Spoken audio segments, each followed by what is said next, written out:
Okay, Senator, you have some work to do here in South Carolina. New polls show that Biden is kind of on top. So what do you do at this point to kind of turn that around between now and tomorrow?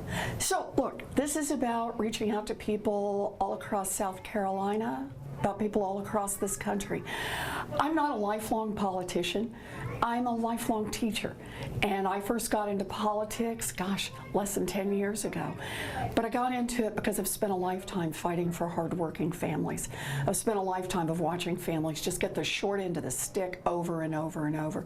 I've spent a lifetime of watching rural communities get left behind, of watching people who do their best for their kids just get left behind. And I think 2020 is our chance to really turn that around, make this country work, not just for rich folks, make this country work for everyone.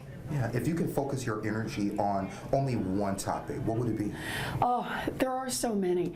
But I have to tell you, something that really worries me is about what's happening in rural communities and how healthcare centers keep closing. Part of what happens is if we don't keep our rural healthcare centers open, whole communities suffer. And, new families can't move in. You can't move into a place if you're a young family and have be so far away from where you get a baby delivered. Seniors often have to move out. You can't be an hour and a half away from where you'd go if you started to feel chest pains. So I think of the things that help us build communities as really a big part of the heart of this.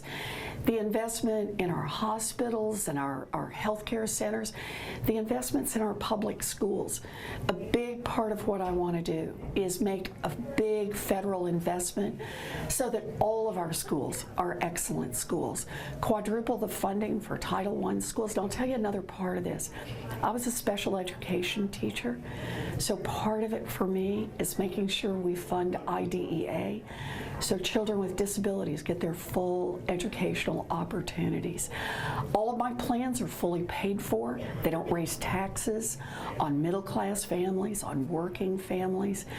It's really about asking those at the top to pay a little more so that we can build an America from the grassroots up. I like it. Okay, you went after Mike Bloomberg pretty harshly in the last two debates. Do you believe he could be a threat to your campaign? I think Mike Bloomberg is a threat to the Democratic Party. Look, this is a man who has poured $400 million into buying his way onto the debate stage. But he's also a man who has embraced racist policies like stop and frisk and redlining. This is a man who has had a problem with discrimination and sexual harassment. This is a man who won't even reveal his taxes. The way I see this is we don't need to trade one arrogant billionaire for another one. We need somebody that the core of the Democratic Party can trust. And Mike Bloomberg, I don't care how much money he has. I don't care how many ads he can run on TV. If the core of the Democratic Party gets to know him and can't support him, he is truly the riskiest nominee out there for Democrats. Okay. You promised a systemic overhaul if you're elected. What does that look like to you? So part of it is it's time for a wealth tax in America. That top 1/10 of 1%, people who have fortunes bigger than $50 million, I want them on that 50 millionth and first dollar to pitch in 2 cents and 2 cents on every dollar after that, because that gives us the money to invest in an entire generation. It gives us the money for universal child care. It gives us the money for universal pre-K for every 3-year-old and 4-year-old in this country. It gives us money to put into our public schools. It gives us money for technical school and 2-year college and 4-year college. It gives us money to invest in our historically black colleges and universities, $50 billion into those schools. And it gives us money to cancel student loan debt for 43 million Americans.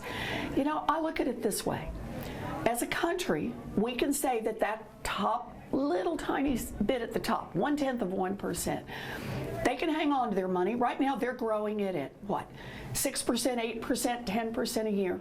Or they could take just 2%, and they could pitch it in and we could invest in opportunity for a whole generation of young people. The way we build a future is not helping the rich get richer. I'm good. They got a lot. The way we do it is we invest in all of a young generation. That's what America should be about. Okay, 2 more questions.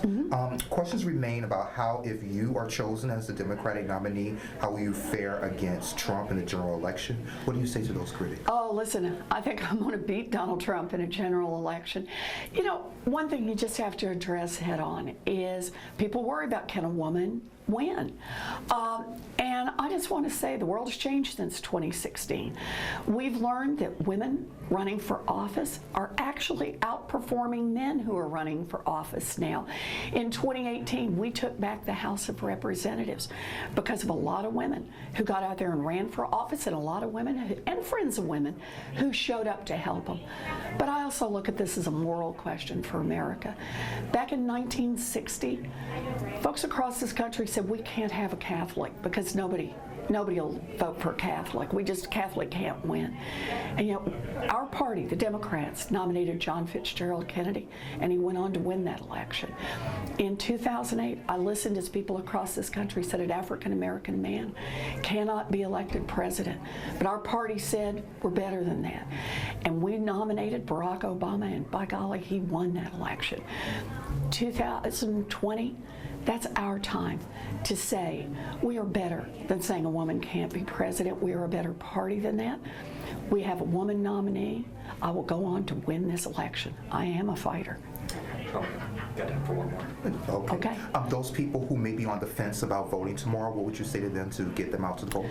You know, I would say, look, I was born and raised in Oklahoma, a family that didn't have much. I've been fighting all my life. I'm not a lifelong politician, but I am in this fight. I've been fighting for my family, and I promise you this, you make me your nominee, I'll fight just as hard for your family. Senator Warren, thank you so much. Good to see you. Good Thank to see you. Okay.